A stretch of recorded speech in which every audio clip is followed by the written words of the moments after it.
शिव पुराण श्री रुद्र संहिता द्वितीय खंड अध्याय 40वां। ब्रह्मा जी का कैलाश पर शिव जी से मिलना।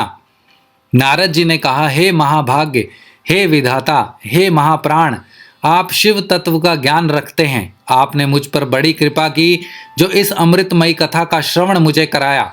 मैं आपका बहुत बहुत धन्यवाद करता हूँ। हे प्रभु, अब मुझे यह बताइए कि जब वीरभद्र ने दक्ष के यज्ञ का विनाश कर दिया और उनका वध करके कैलाश पर्वत को चले गए, तब क्या हुआ?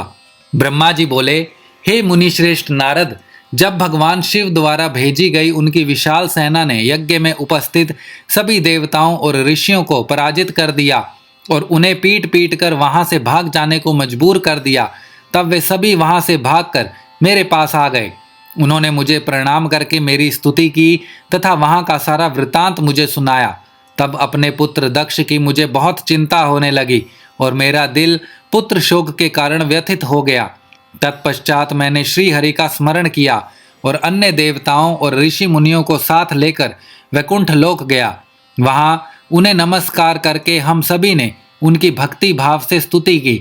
तब मैंने श्री हरि से विनम्र से प्रार्थना की कि भगवान, आप कुछ ऐसा करें जिससे हम सभी का दुख कम हो जाए। देवेश्वर, आप कुछ ऐसा करें जिससे वह यज्ञ पूरा हो जाए तथा उसके यजमान दक्ष पुनः जीवित हो जाएं। अन्य सभी देवता और ऋषि मुनि भी पूर्व की भांति सुखी हो जाएं। मेरे इस प्रकार निवेदन करने पर लक्ष्मीपति विष्णु जी, जो अपने मन में शिव जी का चिंतन कर रहे थे, प्रजापति ब्रह्मा और देवताओं को संबोधित करते हुए इस प्रकार बोले, कोई भी अपराध किसी भी स्थिति में कभी भी किसी के लिए भी मंगलकारी नहीं हो सकता। हे विधाता, सभी देवता परमपिता परमेश्वर भगवान शिव के अपराधी हैं, क्योंकि इन्होंने यज्ञ में शिव जी का भाग नहीं दिया, साथ ही वहां उनका अनादर भी किया। उनकी प्रिय पत्नी सती ने भी उनके अपमान के कारण ही अपनी देह का त्याग कर दिया। उनका वियोग होने के कारण भगवान अत्यंत रुष्ट हो गए हैं। तुम सभी को शीघ्र ही उनके पास जाकर उनसे क्षमा मांगनी चाहिए। भगवान शिव के पैर पकड़कर उनकी स्तुति करके उन्हें प्रसन्न करो, क्योंकि उनके कुपित होने से संपूर्ण जगत का विनाश हो सकता है। दक्ष ने शिवजी के लिए अपशब्द कहकर उनके हृदय को विदीर्ण कर दिया है, इसीलिए उनसे अपने अपराधों के लिए क्षमा मांगो। उन्हें शांत करने का यही सर्वोत्तम उपाय है। वे भक्त वत्सल हैं। यदि आप लोग चाहें तो मैं भी आपके साथ चलकर उनसे क्षमा याचना करूंगा।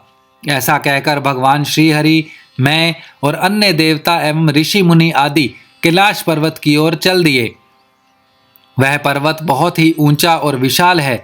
उसके पास में ही शिवजी के मित्र कुबेर का निवास स्थल अलकापुरी है। अलकापुरी महादिव्य एवं रमणीय है। वहां चारों ओर सुगंध फैली हुई है। अनेक प्रकार के पेड़ पौधे शोभा पा रहे थे। उसी के बाहरी भाग में परम पावन नंदा और अलकनंदा नामक नदियां बहती हैं। इनका दर्शन करने से मनुष्य को सभी पापों से मुक्ति मिल जाती है। हम लोग अलकापुरी से आगे उस विशाल वट वृक्ष के पास पहुंचे, जहां दिव्य योगियों द्वारा पूजित भगवान शिव विराजमान थे। वह वट वृक्ष 100 योजन ऊंचा था तथा उसकी अनेक शाखाएं 75 योजन तक फैली हुई थी।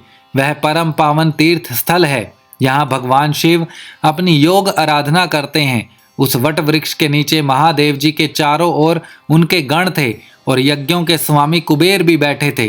तब उनके निकट पहुंचकर विष्णु आदि समस्त देवताओं ने अनेकों बार नमस्कार कर उनकी स्तुति की। उस समय शिवजी ने अपने शरीर पर भस्म लगा रखी थी और वे कुश आसन पर बैठे थे और ज्ञान का उपदेश वहां उपस्थित गणों को दे रहे थे। उन्होंने अपना बायां पैर अपनी दाईं जांघ पर रखा था और बाएं हाथ को बाएं पैर पर रख रखा था। उनके दाएं हाथ में रुद्राक्ष की माला थी। भगवान शिव के साक्षात रूप का दर्शन कर विष्णु जी और सभी देवताओं ने दोनों हाथ जोड़कर और अपने मस्तक को झुकाकर दया सागर परमेश्वर शिव से क्षमा याचना की और कहा कि हे प्रभु, आपकी कृपा के बिना हम नष्ट भ्रष्ट हो गए हैं। अतः प्रभु, आप हम सब की रक्षा करें। भगवान, हम आपकी शरण में आए हैं। हम पर आपकी कृपा दृष्टि बनाए रखें।